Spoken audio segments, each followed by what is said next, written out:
Good afternoon and welcome to Zooming from the Archives. Our presenter today is Michelene Orteza, Director of the Langenheim Memorial Library.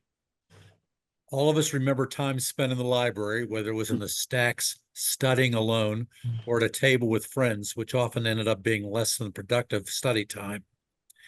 There's no record of a library for the college when it first moved to Greenville in 1870. It wasn't until 1874, when Greenville Hall was dedicated at that year's commencement, that space was provided for a library. The 1876 catalog states that there were nearly 4,000 volumes in the library, most of which, as written in the minutes of the Board of Trustees in those early days, were donated from friends of the college through outright gifts or in their estates. A 1902 Talentian article expressed regret that the library was only open once a week, an hour or so on Saturday. The first librarian was the Reverend Josiah Thiel, who was also the Greek professor. It wasn't until the appointment of Eleanor Morrison, Thiel class of 1898, in 1922, that Thiel had a full-time professional librarian. Thanks, Michelene, for joining us. Tell us more about Thiel's library, past, present, and future. Sure. Thank you, John. Thank you very much to John and David for inviting me today. I've really had a lot of fun learning more about the library's history. And thank you to John for providing photos from the archives, and also our circulation librarian, Jeffrey Blank, was very helpful in scanning them for me. So I have some pictures I'd like to share with you. And it'll just take me a second here for me to pull up my PowerPoint.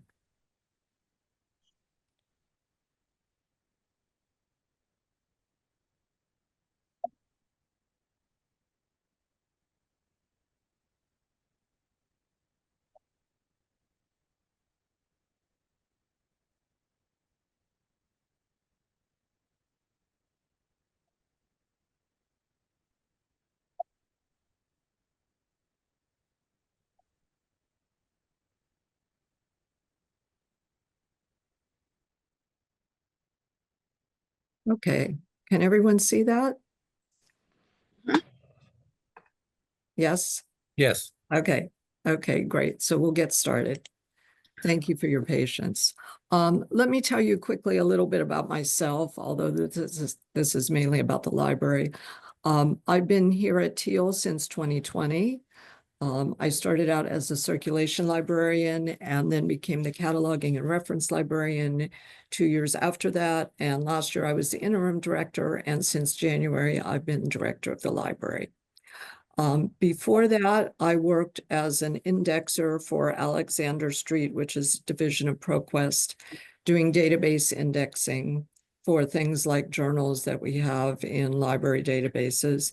And previous to that, I was the librarian and textbook manager for Laurel Technical Institute. I've also been the music director at Christ Lutheran Church in Sharon since 2009. This is our library staff. We have Jeffrey Blank as our circulation librarian doing interlibrary loan and reserves.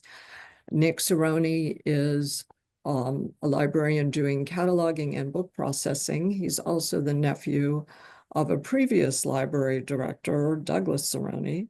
And of course, John Hauser is our archivist. We also have about 10 student workers who help us. As John mentioned, the first library at Thiel College was in Greenville Hall as just one room. And this obviously is not a picture of Greenville Hall in 1874, but that's just to give you an idea of how it started.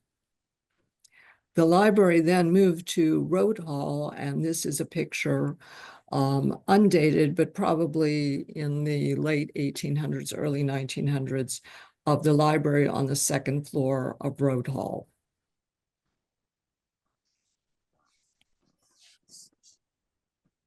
This is another picture of the library at Road Hall. This was also undated, but it's probably from the early 1940s, maybe around 1943, looking at the information on the newspapers and magazines there. It was probably taken during World War II.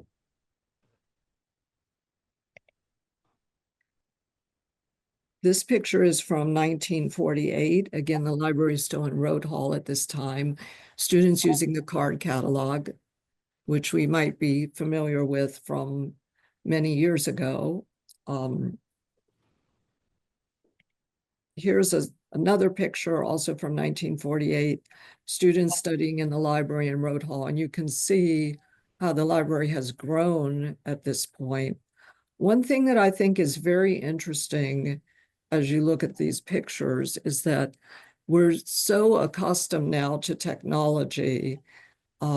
It's really hard to imagine all the things that people did without that we're so much take for granted today. For one is if you look at the books on the shelves, we would be used to in a library seeing little white strips of paper on the bottom of each book, the call number.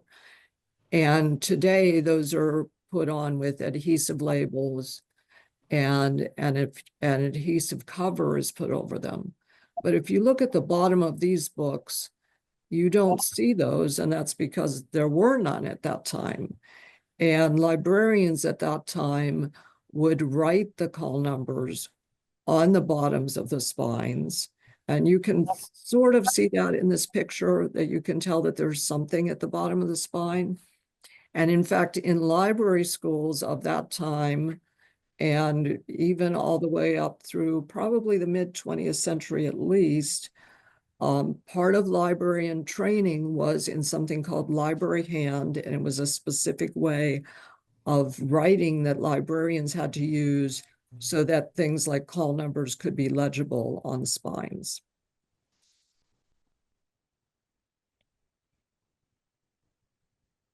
And this is where we get into the library as it is today, at least the beginnings of it. So in 1948, from this article, the Langenheim sisters, Flora and Gertrude, gave $200,000 to build the Langenheim Memorial Library in memory of their parents. And this was the beginning of our library building that we have today. This is a picture of the Langenheim Memorial Library dedicated in 1952. Of course, there are no other adjoining buildings yet in this picture. And so the library stayed that way for a while. In 1963, Congressman Carol Kearns, he's on the left in this picture, was instrumental in designating the Thiel College Library as a federal deposit library. And that means that we received government documents, mainly from the federal government, also from the state of Pennsylvania. And we had those in the library. The government documents department was located in the basement of the library. Again, realizing that there was no internet at that time. So if someone needed information from the government, they could access it here in Greenville at Thiel College. That was a very important function at that time. Due to our changing needs, though, and so much more information being available online, we relinquished our government document status a couple of years ago, and we're in the process of deaccessioning those items. In the right of this photograph, on the far right, you can see a little nativity set, which we still display in the library at Christmas time. This is a picture from 1964, students studying in the library. Someone in the chat before this session had mentioned that girls were required to wear skirts when they came to the library, and you can see that in this picture. I think someone said that, or maybe I read this, that the dress code was such that girls had to wear skirts on campus unless it was exceptionally cold, and then the director of women would excuse them and they could wear pants, but not jeans.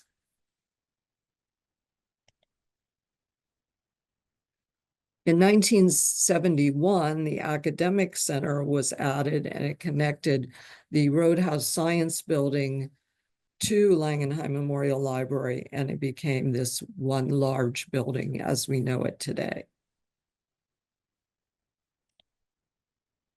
These are some pictures from the early 70s, most of them from 1971. This is a circulation desk. The other librarians and I were discussing how this today actually looks somewhat modern to us, as there's sort of this mid-century revival in furnishings, and it looks very sleek. This is a student listening to a vinyl recording on a record player, which is very much in use at that time. This looks like the card catalog, but it's actually probably the microfilm drawers. And we still do have some collections on microfilm, but in the early 70s, that was a very modern technology at the time, and sort of a precursor to what we have in the digital collections like library databases. So many of our periodicals back then would have been in bound volumes, but going back even further than we could have in bound volumes, we often would have newspapers and journals on microfilm. And those are little rolls of film that you put through a microfilm reader, and to us today seems incredibly slow and cumbersome, but it was something that was really new and the thing to use to access that information. This is an area, a reading room area from 1971. This is our book processing and repair room from back then. You can see the many piles of books and papers and tools needed to process books. This is our periodical room from the early 70s, and a little lounge area that's created there. You'll notice a few things, some of which we have today and some of which we don't. One is the many newspapers we received. On the lower right corner here, you'll see a newspaper rack for the most recent issues of those. Today, we're only receiving in print the Record Argus.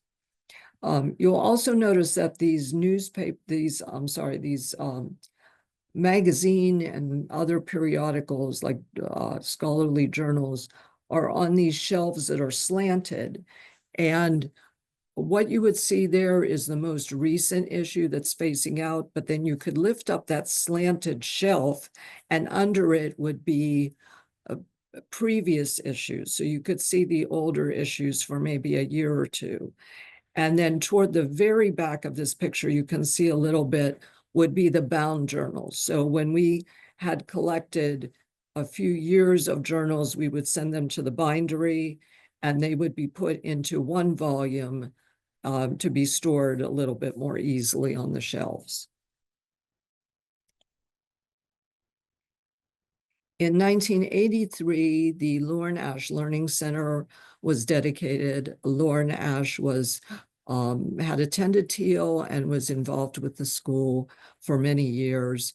And his donation to Thiel made possible the Learning Center, which we now know as the Learning Commons today, which is a hub for student tutoring and academic assistance. In 1984, the Harris Literature Room was dedicated in memory of Ruth Harris by her husband, Walter. This room is at the top of the library. It houses literature and also our collection of art books. It's also a quiet study area for students. This picture is undated. I'm guessing by the calculator that's in the picture, it's probably from maybe the early 80s. This was taken in what we call our inner stacks. And so this is something of a more secluded area. We do have books that circulate in this area. And also students can go here as another quiet study spot. There are windows on one side between the rows of books that are usually glass block with a little clear insert. And I just thought this picture was so beautiful of the student studying, focused on his work with the light shining through. It just seems like the epitome of what the library should be.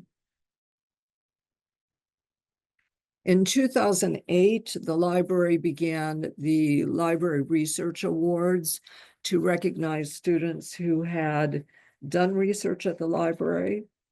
And we also later incorporated writing awards. We still have these awards every year, and we'll have these at the annual symposium day in a couple of weeks. And this picture is from 2013. The winners of the awards then do a short presentation of their research. These pictures are from 2011. This is the reference desk in the front of the library and a little lounge area in front of the director's office. The library began offering free coffee as a way to attract students, and that was a great success. We, however, discontinued that when COVID started, but it's something that we're thinking of bringing back. And actually today, because this is National Library Week, we're having some coffee and cookies in the library, but it's not a daily thing right now the way it had been. Picture of a student studying the library, and you can see the desktop computer in the background, which we still do have some desktop computers in the library for students to use, even though each student is issued their own laptop now. This is a student poetry reading in the library, and you can see in the background some student artwork on the walls. This is something that we definitely want to bring back to the library, our student readings and artwork. This is a picture of a digital photography exhibit, and this was when some of our periodical section was moved upstairs to the first floor. This is now our reference collection here.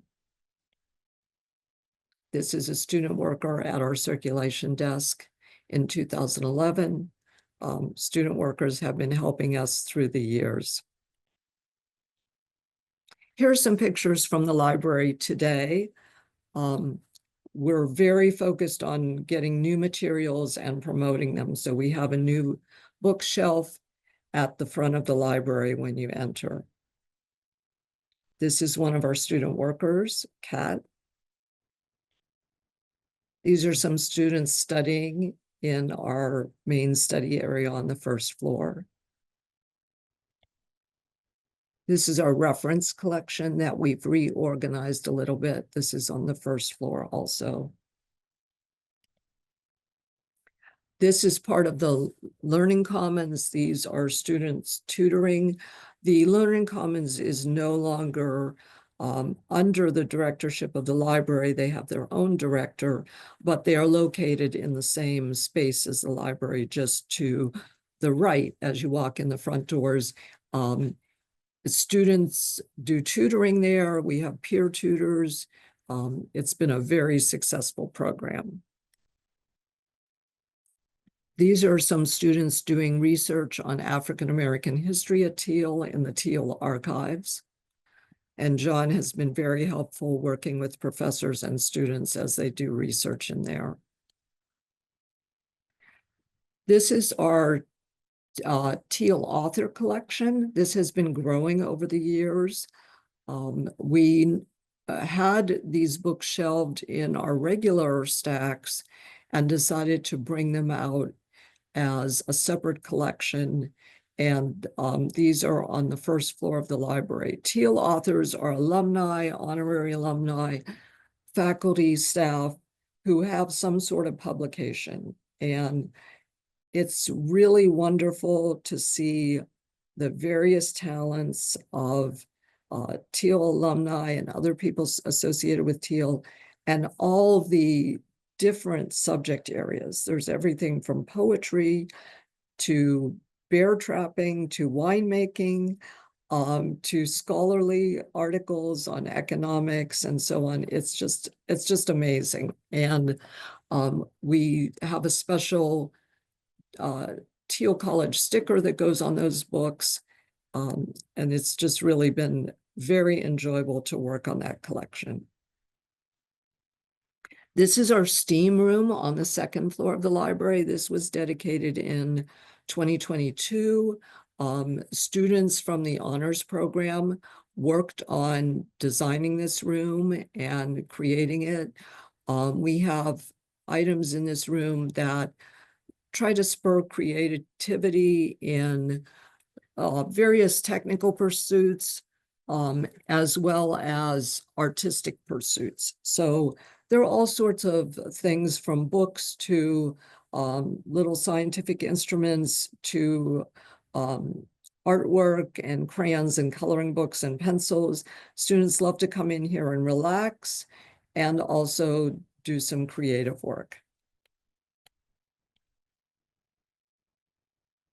Members of the team who worked on this room have also painted ceiling tiles that correspond to different programs of study at Thiel.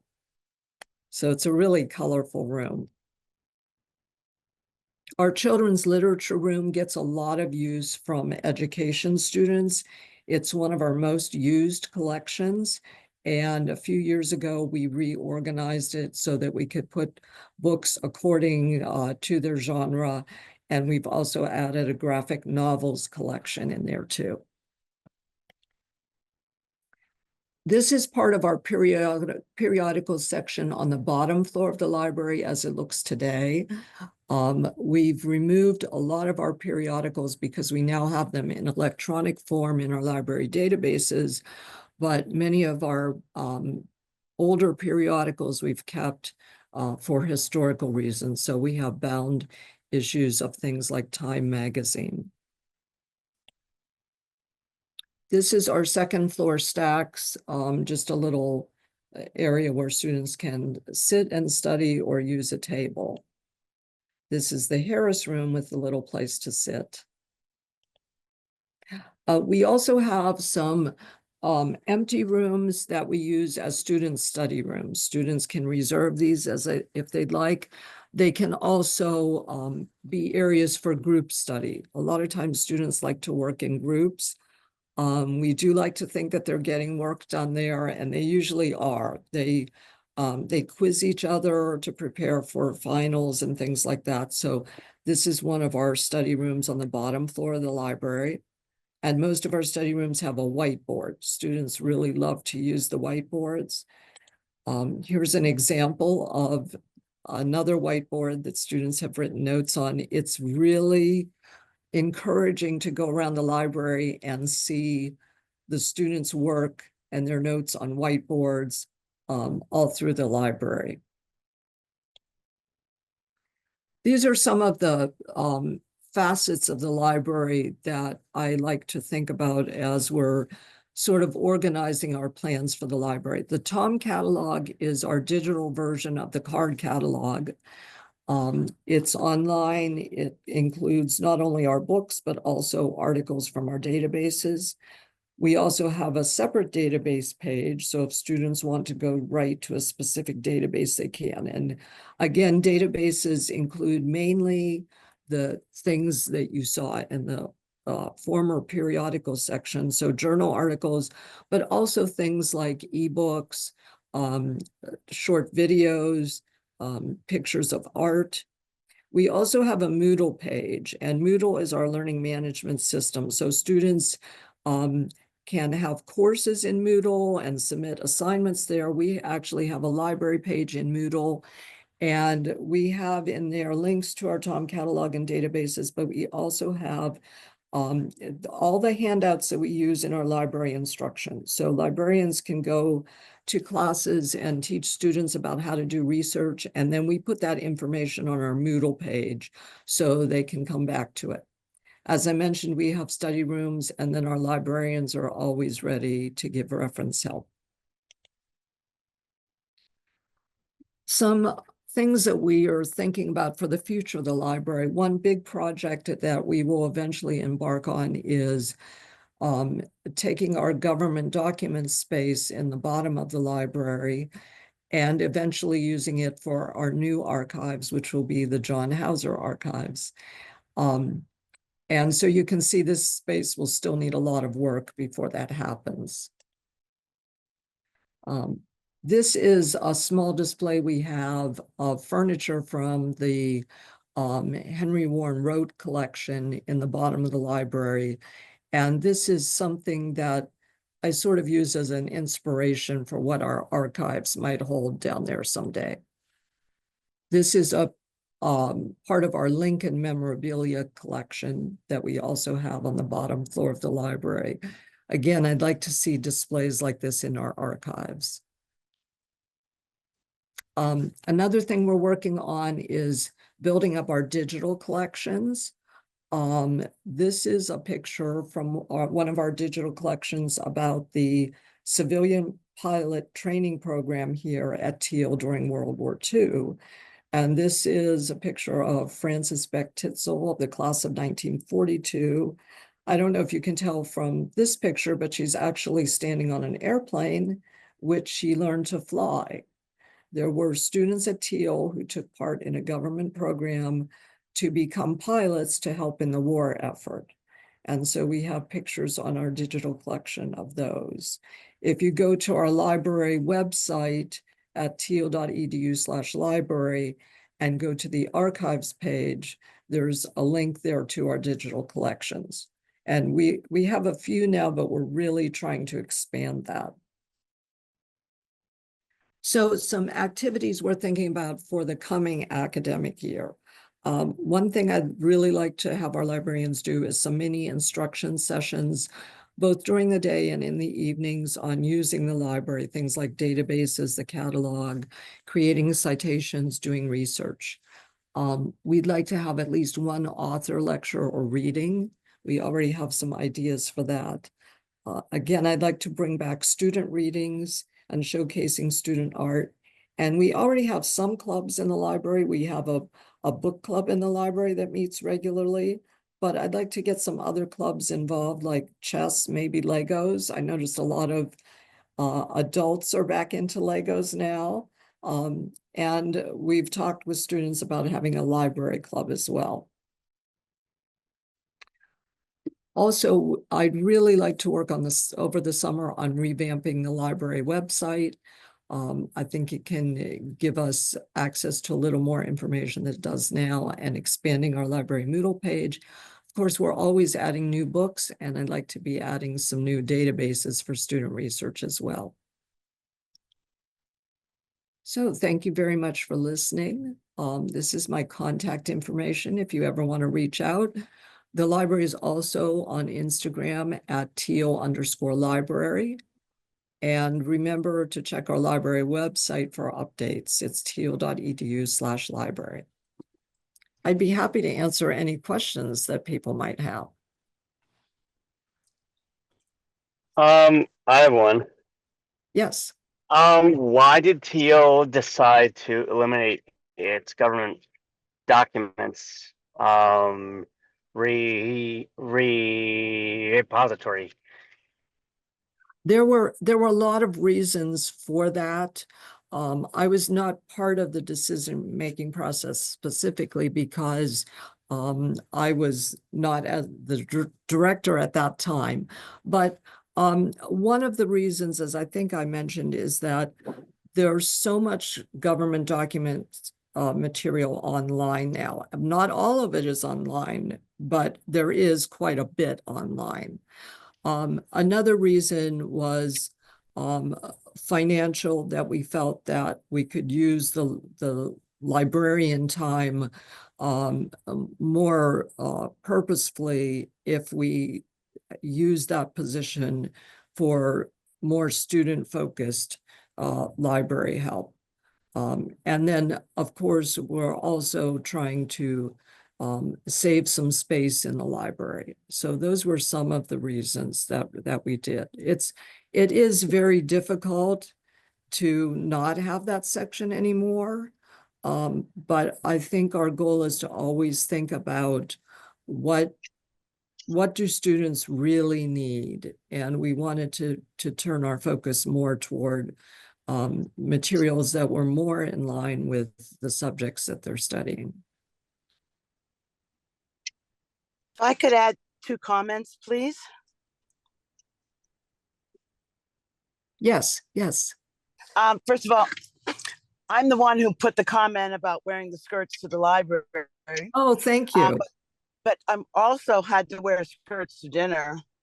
And there were, when I was at Thiel between 68 and 72, there was no such thing as jeans. Okay, so it wasn't even a situation where you could be wearing jeans. They were pants. They were Okay, jeans were not part of the vocabulary at that point. that's true. Go out traying on the back hill when there was snow. And second of all, one of the pictures that you're showing, one of the students doing some of their reading, also happens to be one of my students in 4th grade when I was teaching, because Oh, I wow. was in the area and still keep in contact with his family. So anyway, I just wanted to mention that as well. So Great. thank you. Sure. Thank you.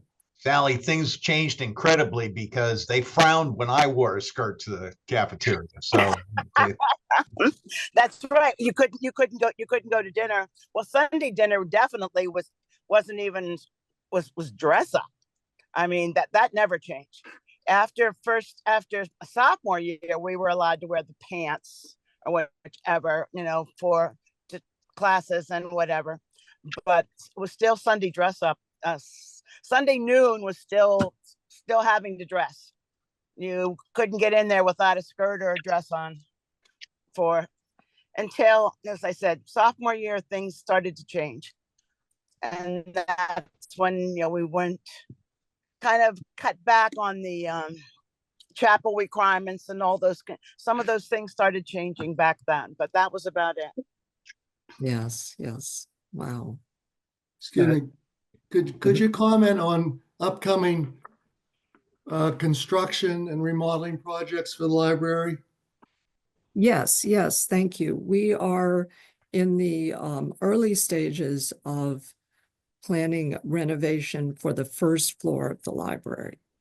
And so we will probably be moving our reference collection to one of the upper floors, and we'll be getting things like new lighting, new carpeting.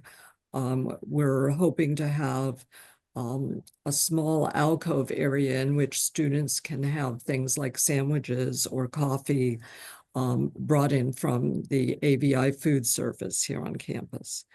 So I don't have the exact date or lots of details for that, but Long time no see. Yes. Didn't you move to Florida? No. Oh, okay. I've got a particular interest in that.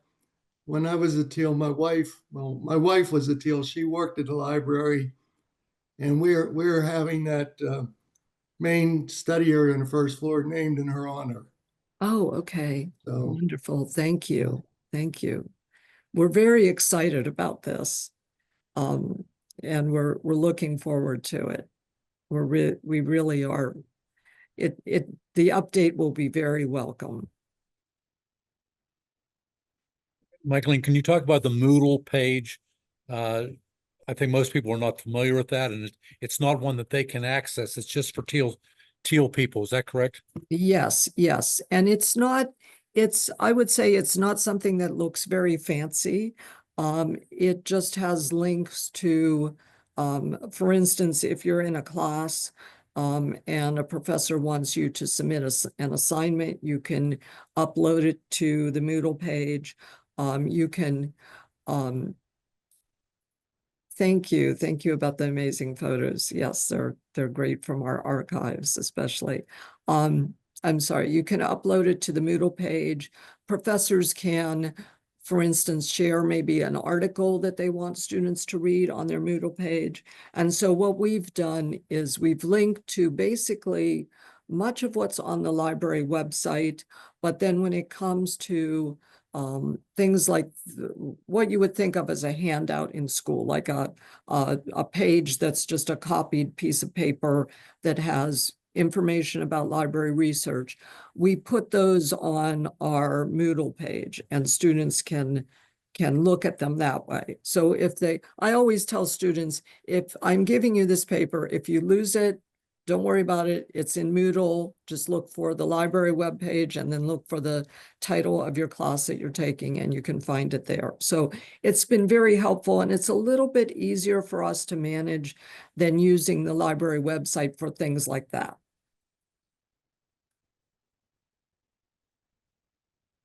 If I'm looking for a book and it's not in your collection, how far across the country or the world can you search for that book for me? We can definitely search across the country. Usually I don't think we've ever had to get something internationally that we could not find in the United States. So yes, if you can't find it, there are various ways to access that. So that would be through interlibrary loan. And we actually have an email just for that. If anyone wants to use it, it's just ill@thiel.edu. If you look in our Tom catalog, there's a link to that on our library webpage. If you type in that title and says it's not found at Thiel, you can expand your search. It'll say libraries worldwide. You can find it there. And then there's a little link to the interlibrary loan form. If you're in Greenville, you can come to the library here. If you're not a member of the Thiel community, though, it's probably easier for you to get it from your hometown public library because they're a little bit easier to do interlibrary loan in that way. If you're already a member there, they have your records and they can just get it quickly. A reminder, though, we have two ways of doing interlibrary loan, depending on what you're getting. If you're actually getting a book, that almost all the time it comes in its physical form. So a book has to be sent through the mail.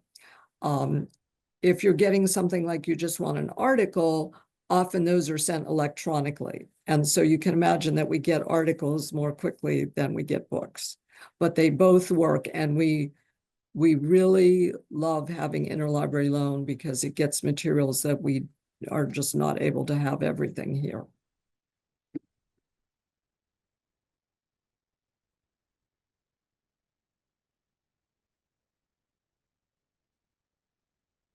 Does anyone else have any memories of the library or things that maybe they did at Thiel here?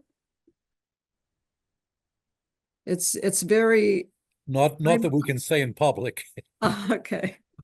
I'm of the generation that I grew up using a card catalog. I didn't have computers really much at all in my undergrad degree, which was in music. And it was a big change in graduate school, which I went to later for library science. And of course, everyone had been using computers by then and so on. And now I can't imagine life without them. And I can't imagine going back to the old card catalog. But it certainly was a different world. The dress code is something I experienced a very tiny bit of because I can remember when I was in kindergarten, I went to public school, but the girls had to wear dresses or skirts to school. We could wear leggings under them in the cold weather. And on gym days, we could wear leggings or pants under our skirt, but we still had to wear a skirt on gym day. So I had a little bit of that before the tide changed with that, but definitely was a very different time.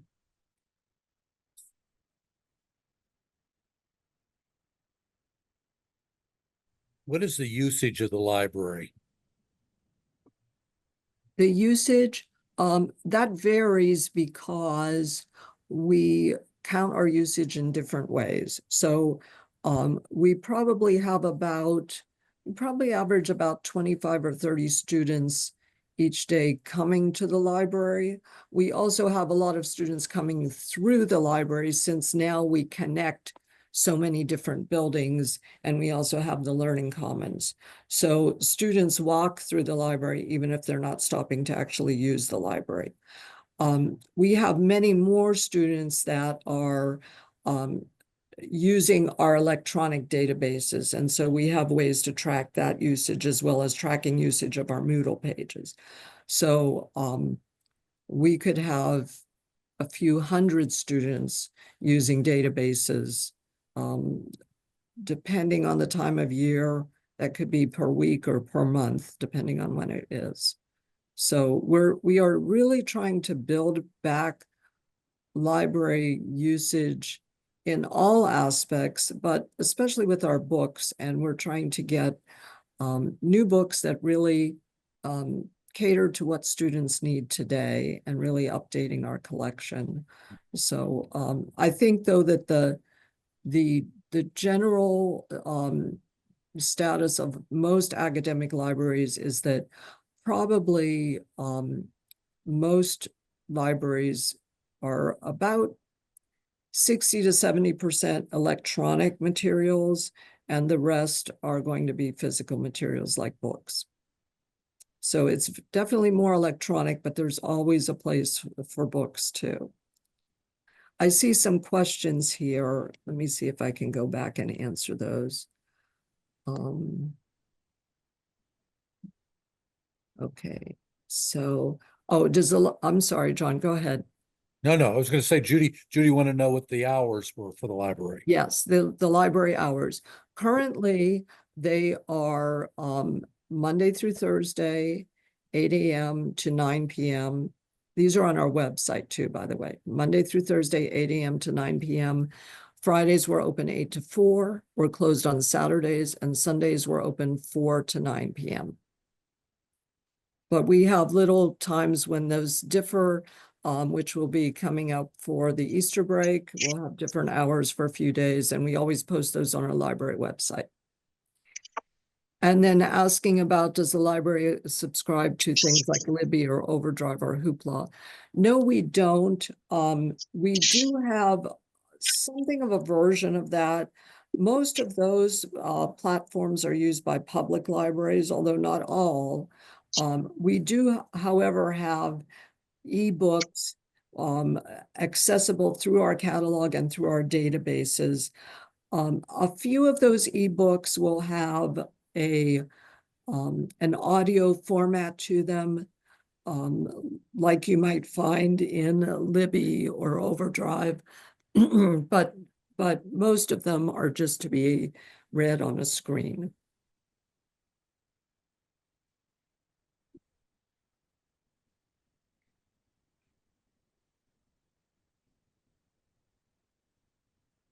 Anyone else? Well, you had asked about memories of things that happened in the library. One thing that comes to mind during the years when Douglas Cerrone was in charge, he did some cooking lessons, and I think we made spaghetti sauce in the library one evening with students, and maybe it's Oh, easy to wow. do that when there are more people on campus. But anything you can do to bring people in, I love all the dynamic activities, the Learning Center and so forth that are going on there. I recently visited the Carlow University Library, and it was very quiet with large parts of the library with the lights off. And I thought, oh my goodness, there's no evidence of activity in this major academic institution. So all those things, and at the same time, I know you don't want to give the impression that the library is a museum, but I love what you're doing with the archives. And John, seeing the Road Hall materials just reminded me of the Amelia Earhart wall. And I often tell people, when you're visiting campus, be sure to drive up Amelia Earhart Drive and stop in the library and take a look at the fantastic photograph of Amelia and think about the history that goes on there. So anything you can do to get materials out of the archive and share them in a long-running exhibit, maybe once a year, a change up or something like that. I just think that's a terrific direction. Thank you. Thank you. Yes, I am very excited about the archives.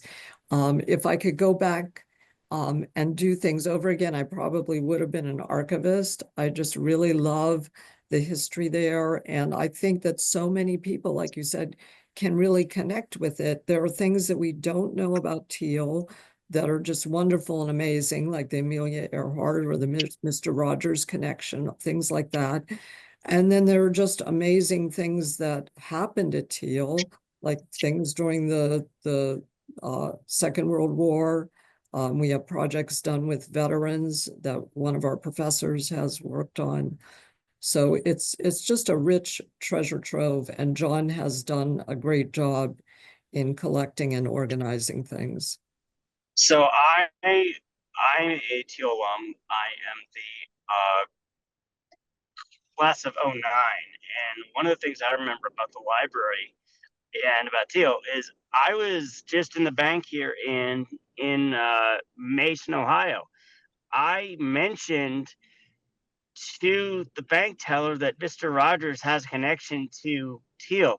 She had no idea. She Yes. had absolutely no idea that Mr. Rogers has a connection to Thiel. And I mentioned to her that my alma mater gave Mr. Rogers the first honorary degree in, I think it was the late 60s, early 70s that he ever got. Yes, that's one of the things I remember from coming here to interview before I was hired is that the director of the library at that time, Alan Morrill, showed me the archives. And at that time was when those two films about Mr. Rogers were coming out. And he said that Thiel had been contacted as part of the research for both of those films. And I was just amazed that here in Greenville, there was this connection that I had no idea about. So yes, it's that the history is wonderful. And one of the things that Jim talked about was having displays. Because of Michelene's interest in us, we have 2 display areas that we change monthly, using articles and items from the archives, so that hopefully the students will stop for a minute and look at something that they would have never seen before. The dinosaurs from that come out of the archives, like freshman dinks and yearbooks and things like that they would not normally see. I'll make a special effort to get there. That's wonderful. Spend 2 days, come one day at the end of the month and one day at the beginning of the month, and you get to see 2 months at one time. Excellent. I always like to put in my pitch for the performing arts too. If you can gather more things that happened at Passavant Center, it always amazes me when I look at Greenville Historical Society had some calendars for a while, and they would list things that happened at Passavant. Wasn't the first North American concert of Emerson, Lake and Palmer at Passavant some fantastic, amazing thing like that? So I think any gathering of stuff that has a broad appeal would be fun to maybe reach out to alums to help get them to contribute. Yes, yes. Wow. That is interesting. So when I was at Thiel, I went to a performance of the show Nickel and Dimed, which, if you know anything about that, it's a very famous book that was written on the working class in America. And I saw the play in Road Hall, which, if those of you who are old enough, Road Hall had a performing arts stage. I think it was on the 3rd floor, and it got moved to the William A. Robinson Theater, which I saw a play there when I was at Thiel too. But, you know, it's nice that Thiel has an archive so that students, alumni can go back and see what happened, you know, because I think Thiel's 160th year is next year. So it's going to be interesting seeing how much stuff that Thiel can dig up and show to the local area and to alumni about why our school is so unique. Yes, yes, that's very true.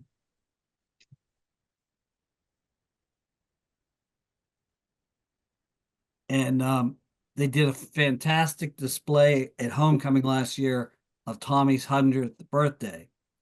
And just to put a plug in for homecoming this year, September 26th through the 28th. Hope to see you all there. And that is September. Homecoming is 26th. when? 26th through to 28th the 28th. September. September. Yeah, okay. With a big pep rally on Thursday the 25th, 11:30 to 12:30 at the Tomcat statue. Be there or be square. Thank you.